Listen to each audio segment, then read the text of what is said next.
This news is brought to you by New Angel ITI Pekhubela, Una, admission open.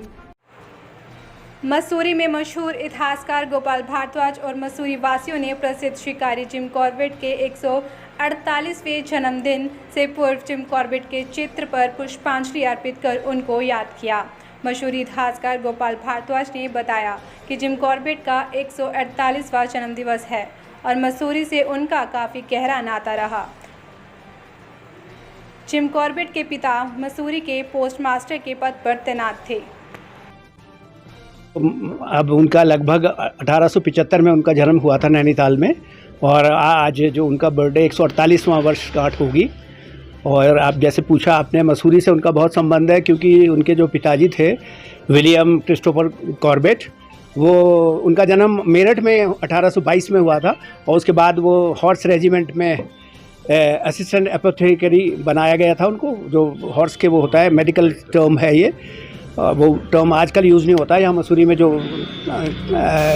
Hospital था उसमें ये officers आया करते थे, असिस्टेंट आए थे, तो उसी में उनका तबादला यहाँ मसूरी में 1845 में हुआ था। और उनकी शादी एक पहली मसूरी में हुई, एक मेरठ में हुई थी, और दूसरी शादी उनकी यहाँ मसूरी में हुई है। एन मैरी थी, उससे उनकी शादी जो लाल टिब्बा में सेंट पॉल्स चर्च है उसमें उनकी शादी 1859 में पुनः हुई थी, दूसरी शादी थी उनकी। और वो यहाँ पे मसूरी में जो उस समय जनरल पोस्ट ऑफिस था, मसूरी और लैंडोर दोनों मिला के जो जनरल पोस्ट ऑफिस था उसके पोस्ट मास्टर थे, और उनकी तनख्वाह उस समय 70 रुपये थी। और वो मसूरी में उनके पिताजी की बात कर रहा हूँ मैं, विलियम क्रिस्टोफर की। और 1875 में उनका 69 में उनका यहाँ से ट्रांसफ़र हुआ नैनीताल, और उसके बाद वो नैनीताल के पोस्ट मास्टर भी बने। और वहीं पे ये जो जिम कॉर्बेट थे, उनका जन्म 1875 में 25 जुलाई 1875 को हुआ था। तो जैसे मैंने बताया, पहले तो उनका मसूरी से बहुत संबंध था। उसके बाद जब जिम कॉर्बेट जवान हो गए थे, जब वो शिकार करते थे, आर्मी में भी गए और आर्मी में कर्नल बने हैं। और मसूरी में उनका आना जाना रहता था, क्योंकि उनके मसूरी में कई रिलेटिव रहते थे। मसूरी में उनकी आंटी रहती थी, और मसूरी में उनके और भी कई रिलेटिव रहते थे, उनसे मिलने।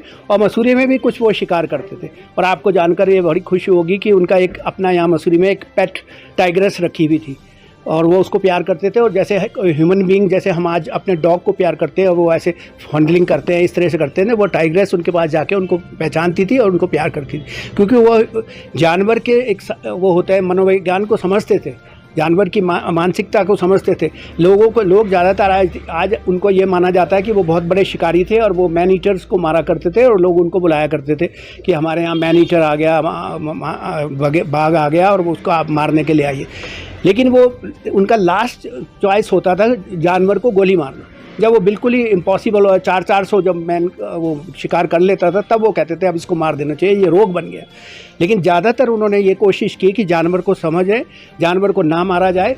और उसके अलावा बहुत ही बढ़िया वो फोटोग्राफर थे, बहुत कम लोग जानते हैं। वो बहुत उनके पास नेगेटिव रखे हैं, आज भी मेरे पास है वो नेगेटिव, और उनकी खींची हुई कई फोटोग्राफ्स कुमाऊँ की और गढ़वाल की मेरे पास हैं।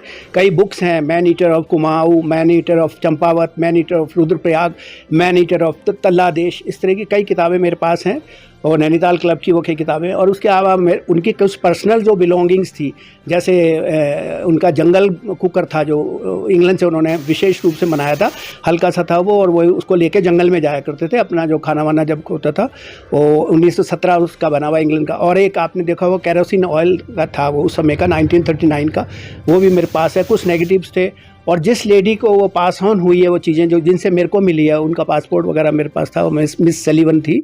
1951 में वो जब उन्होंने मरने से पहले मेरे को कई चीज़ें अपनी दे दी थी उस समय, और जिम कॉर्बेट की। तो तभी से मेरा वो संबंध रहा। और जो जिस सबसे बड़ी बात है, जो लैंड लेडी थी जिससे मेरे फादर ने मसूरी में थोड़ी प्रॉपर्टी खरीदी है, वो मिसिस ब्रॉक थी, मिसिस ब्रॉक। उनके ये रिलेटिव थे जिम कॉर्बेट, तो उनके यहाँ भी उनका अक्सर आना जाना था।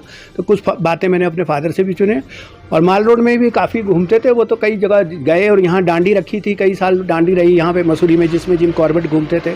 उनकी पर्सनल जो कई बिलोंगिंग्स थी, फिर उन्होंने वो कुछ डांडी किसी को वो पंप घर को दे दी थी कि वो किसी को नमाज पढ़ाने के लिए जाना पड़ता था नीचे, तो उन्होंने कहा ये डांडी मेरी तरफ से इनको मियाँ जी को ले जाओ, मुल्ला जी को, जो पंप घर में काम करते थे।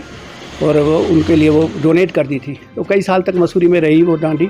और भी कई चीज़ें उनसे संबंधित जो थी वो कुछ थी, लेकिन विशेष रूप से जो मेरे पास कुछ फ़ोटोग्राफ्स हैं ओरिजिनल, और ये जो मेरे पास एक एल्बम है वो मैं आपको दिखाना चाहूँगा। ये लगभग 1922 की ये एल्बम है मेरे पास। उसमें कई फ़ोटोग्राफ्स हैं उनके परिवार से रिलेटेड, और जो उनके मैंने जैसे आपको बताया ये कुछ कुमाऊँ में उनके द्वारा खींची गई फ़ोटोग्राफ्स हैं। और ये जो कुछ जो उन्होंने खुद खींची, ये फर्स्ट हैंड कॉपी है जो 1934-35 में बनी होंगी। ये इस तरह की फ़ोटोग्राफ्स जो उन्होंने काफ़ी, इसमें जागेश्वर और बागेश्वर के टेंपल हैं, और कुछ किल्टा का टेंपल है। ये कोई किल्टा जगह है, वो ये भी कुमाऊँ की जगह है। और ये बागेश्वर जागेश्वर की है। और जो मैं आपको बता रहा था, ये इस चर्च में अक्सर वो सर्विस के लिए आया करते थे। मसूरी क्राइस्ट चर्च है, इस चर्च में वो आया करते थे। और यहीं पे इनका गेट टुगेदर होता था, जो उस समय ब्रिटिश सोसाइटी थी।